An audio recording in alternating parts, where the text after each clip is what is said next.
नमस्कार साथियों, मैं मनीष भारती संस्कृति पीसीएस प्लेटफॉर्म पर आप सभी का स्वागत करता हूं। साथियों, जैसा कि आप जानते हैं 71वीं बीपीएससी प्रारंभिक परीक्षा को ध्यान में रखते हुए हम लोग लगातार पिछले एक वर्ष के करंट अफेयर्स का रिवीजन करते आ रहे हैं। अब अपने करंट अफेयर्स के इस अध्यापन में हम आखिरी चरण तक पहुंच चुके हैं। क्योंकि आपका परीक्षा जो है वह आप जानते हैं कि 13 सितंबर को निर्धारित कर दिया गया है। एडमिट कार्ड भी आ गया है, तो डाउनलोड करना शुरू कीजिए। और जो लोग भी बाहर से कहीं जा रहे हैं, अभी से तय कर लीजिए कि वो बिहार कैसे पहुंचेंगे। ठीक है, अब देखिए यहाँ सबसे पहले हम लोग प्रत्येक दिन क्या करते हैं, 10 टॉपिक लाते हैं, इससे 10 क्वेश्चन तैयार करते हैं। एक क्वेश्चन मैं आपको दिया करता हूं जिसका जवाब आप जो है कमेंट बॉक्स में लिख करके देते हैं। लेक्चर नंबर 49 तक साथियों हम लोग पहुंच चुके हैं।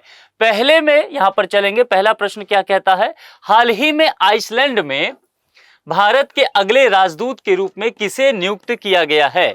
यहां पर 4 विकल्प आपको दिख रहा है। भारतीय विदेश सेवा आईएफएस जो है, एक आईएफएस सर्विसेज के वरिष्ठ अधिकारी हैं Shri are Ravindra.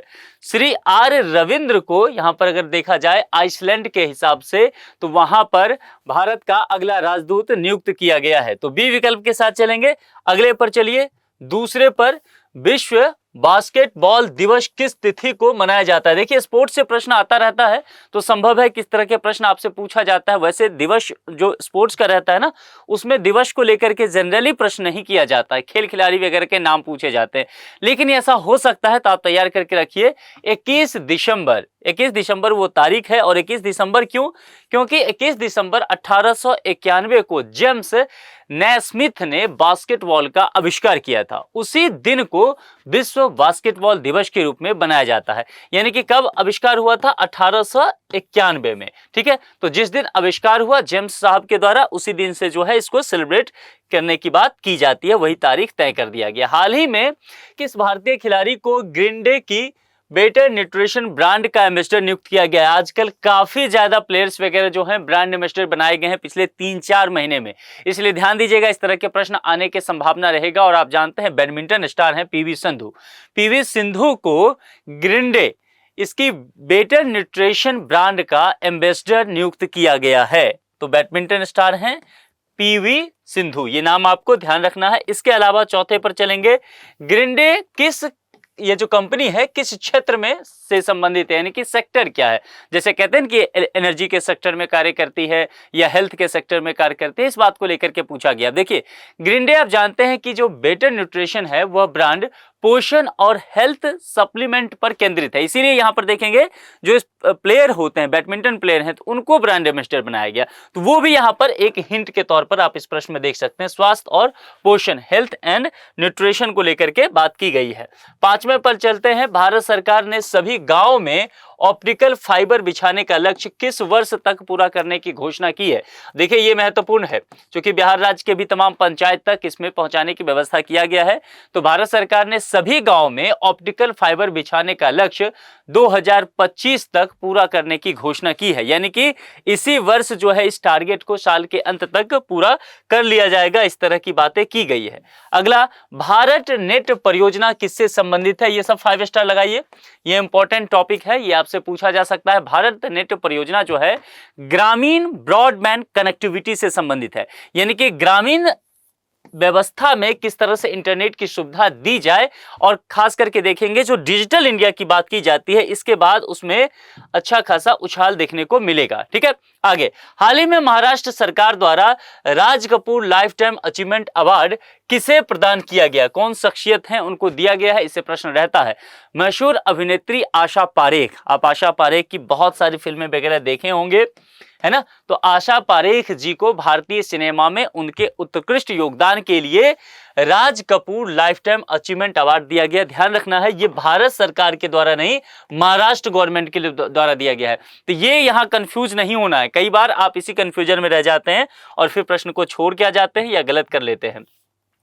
72वें miss world festival में ह्यूमैनिटेरियन अवार्ड से किसे सम्मानित किया गया है? यह भी इंपॉर्टेंट है, इस पर प्रश्न आपको मिल सकता है। देखिए, भारतीय अभिनेता है सोनू सूद। सोनू सूद को कोविड-19 महामारी के दौरान जरूरतमंद लोगों की मदद करने के लिए यह सम्मान दिया गया है।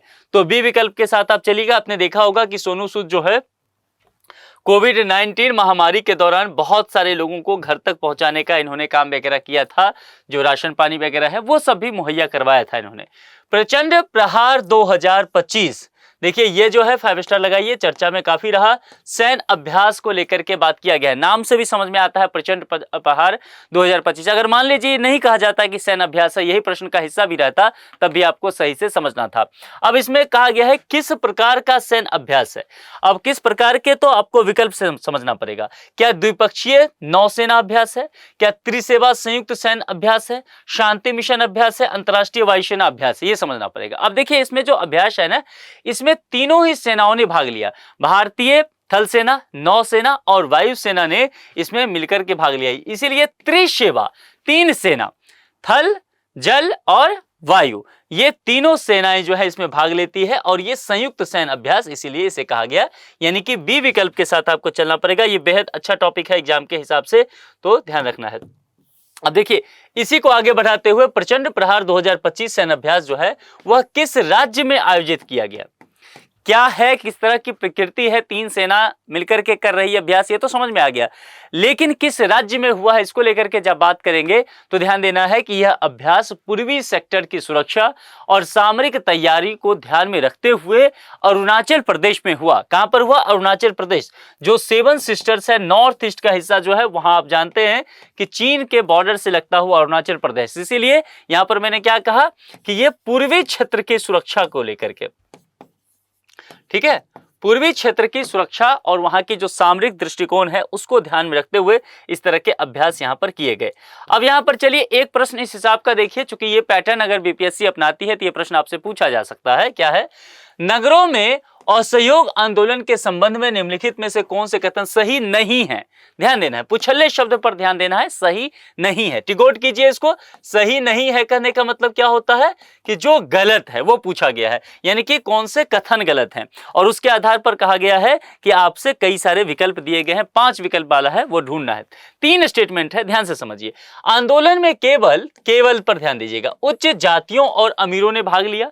ये शहरी क्षेत्र के नगरों में बात किया गया है। मद्रास की जस्टिस पार्टी द्वारा भी काउंसिल के चुनावों का बहिष्कार किया गया। क्या ये दोनों स्टेटमेंट सही है?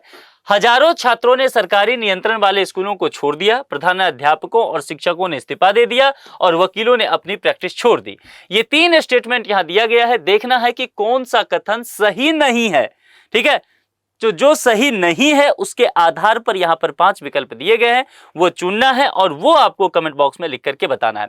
क्योंकि देखिए इस पैटर्न पर प्रश्न आ सकता है, तो कुछ प्रश्न इस पैटर्न का भी सॉल्व करके जाइए। अगर इस तरह के प्रश्न रहते हैं तो आपको प्रैक्टिस में रहना चाहिए। अब आप मुझे बताइए कि आखिरी प्रश्न का जवाब क्या होगा। 10 में से कितने सही हुए, तैयारी आपकी कैसी चल रही है और आप में से कितने लोगों ने एडमिट कार्ड डाउनलोड कर लिया और किन किन लोगों का सेंटर किस किस डिस्ट्रिक्ट में पड़ा है, कमेंट करके जरूर अभी से बताइए, ताकि आप में से बहुत सारे बच्चे हो सकते हैं जो कमेंट एक दूसरे का देखेंगे, एक दूसरे से लगे हाथ आप लोग की जान पहचान भी हो जाए। कई बार सेंटर पर ये सब चीजें जो है आपके लिए काम आ जाएगा, ठीक है। तो जरूर यहाँ पर बताइए कहाँ पर आपका सेंटर हुआ है, ठीक है। आज के लिए इतना ही। जुड़ने के लिए आप सभी का बहुत बहुत शुक्रिया। Thank you so much.